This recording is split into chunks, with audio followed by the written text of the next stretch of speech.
Movie को देखने के बाद में ऐसा लगा कि मूवी कॉमेडी से भरी होगी। बिल्कुल नहीं थी।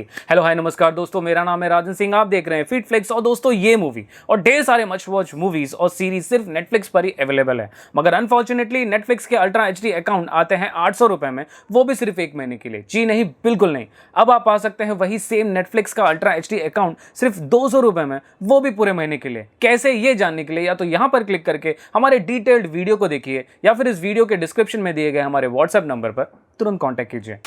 सब्सक्राइब कीजिए फिटफ्लिक्स को और बेल आइकन को दबाइए लेटेस्ट मूवी अपडेट सबसे पहले देखने के लिए। थंडर फोर्स ये रिलीज हुई ऑल ओवर इंडिया में नेटफ्लिक्स पर 9 अप्रैल 2021 को, और ये रिलीज हुई इसकी original English as well as dubbed Hindi languages में। हिंदी डबिंग के बारे में मैं कुछ बता नहीं सकता क्योंकि मैंने इस मूवी को इसकी ओरिजिनल इंग्लिश लैंग्वेज में देखी, क्योंकि मुझे लगी कि मूवी कॉमेडी से भरी होगी, तो मुझे इसके ओरिजिनल इंग्लिश लैंग्वेज को एंजॉय करना था। ऐसा नहीं है कि हिंदी डबिंग में कॉमेडी नहीं भरा जाता, वो अपनी हमारे जो हिंदी डबिंग आर्टिस्ट होते हैं, जो स्क्रिप्ट राइटर्स होते हैं, वो अपनी पूरी कोशिश करते हैं कि हिंदी डबिंग भी उतनी ही कॉमेडी से भरी हो जितनी कि उसकी ओरिजिनल डबिंग हो। कभी कभी तो ऐसा होता है कि ज़्यादा कॉमेडी जो है हिंदी डबिंग में होती है, बट क्योंकि इस मूवी को मुझे इसकी ओरिजिनल लैंग्वेज में एंजॉय करना था तो मैंने इसके ओरिजिनल इंग्लिश लैंग्वेज में देखा। अगर आपने इसे हिंदी में देखा है तो बताइए कि इसकी हिंदी डबिंग कैसी थी, कमेंट करके। मूवी की स्टोरी फॉलो करती है एक ऐसी धरती पर जहां पे कुछ कमीने कुत्ते लोगों को, यानी कि बैडमैन्स को कुछ ना कुछ शक्ति मिल गई है और अच्छे लोगों के हाथ कुछ नहीं लगता। अब ये कमीने कुत्ते लोग अच्छे लोगों को परेशान कर रहे हैं। जहां पर एंटर होते हैं हमारे नो डिसरेस्पेक्ट्स टू देम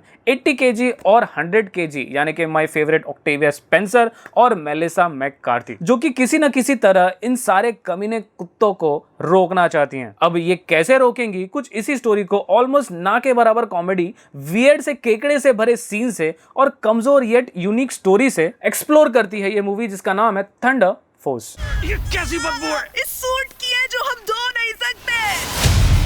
लिडिया, तुम नहीं फेंकोगे ये बस। कुछ सुनाई नहीं दे रहा, पहले बस फेंक लो फिर बात करते हैं।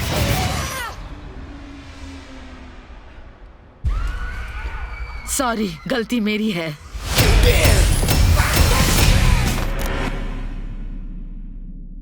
फर्स्ट थिंग्स फर्स्ट, इस मूवी का ट्रेलर काफ़ी शानदार था, बहुत अच्छा था, इंटरेस्टिंग था।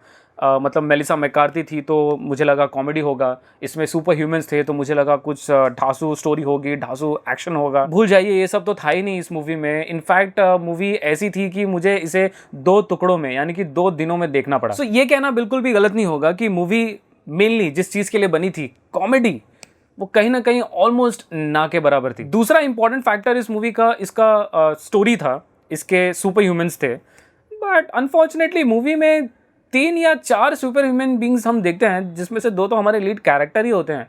उनके अलावा छोड़ के हम किसी को देखते ही नहीं। तो जो दूसरा इंटरेस्टिंग पार्ट था वो भी कहीं ना कहीं हमसे छीन लिया जाता है। I mean, बाकी सुपर ह्यूमंस कहाँ हैं भाई? उनके बारे में भी कुछ बताना चाहिए था, भले ही थोड़े समय के लिए कुछ ना कुछ तो दिखाना चाहिए था। या फिर ऐसे ही दिखा देते कि एक कोई सुपर ह्यूमन बीइंग है, कहीं पे कुछ रॉबरी कर रहा है, किसी को मार दिया जान से, कुछ ना कुछ तो दिखाना चाहिए था। मतलब सच में कहूँ तो मूवी की स्टोरी बस हमारे दोनों लीड कैरेक्टर्स के अगल बगल ही घूमता रहता है। सो एक मोमेंट के बाद मूवी कुछ ज्यादा ही हीरोज के बारे में हो जाती है और विलन पे मूवी बिल्कुल फोकस ही नहीं करती। एक चीज जो मुझे इस मूवी की अच्छी लगी वो थे इसके ठीक ठाक और डिसेंट एक्शन सीक्वेंसेस, जो कि हमारे लीड कैरेक्टर्स को देखते हुए उनके हिसाब से, यानी कि जो उनका वेट है, जो उनका फिजिकल अपीयरेंस है, उसके हिसाब से जो जो डिसेंट एक्शन सीक्वेंसेस दिखाए गए हैं वो कहीं ना कहीं मुझे ठीक ठाक लगे। आई मीन स्पेशली जब हमारे सुपर हीरोज इतने हट्टे खट्टे भारी भरकम हो तो एक्शन भी ऐसा दिखाना होता है जिससे वो एक्शन हमें पचे। तो हमारे दोनों लीड्स के जितने भी एक्शन मूव्स थे वो डिसेंट थे, बट अगेन वो सारे एक्शन सीक्वेंसेस भी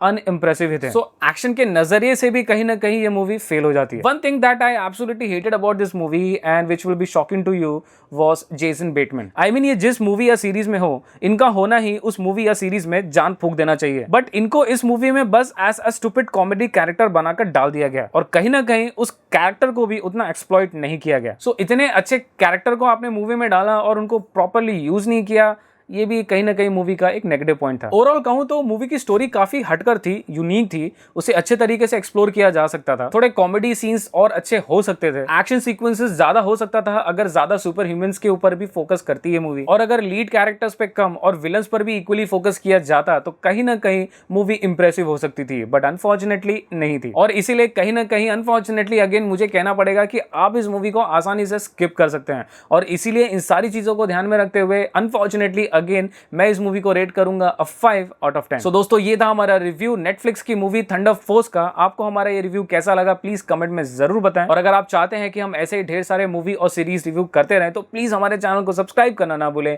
बेल आइकन दबाना बिल्कुल ना भूलें। अंत तक वीडियो देखने के लिए धन्यवाद। स्टे होम, स्टे सेफ, क्योंकि कोरोना अब मुंबई में तो आ ही गया है और लॉकडाउन तो भैया चालू हो चुका है।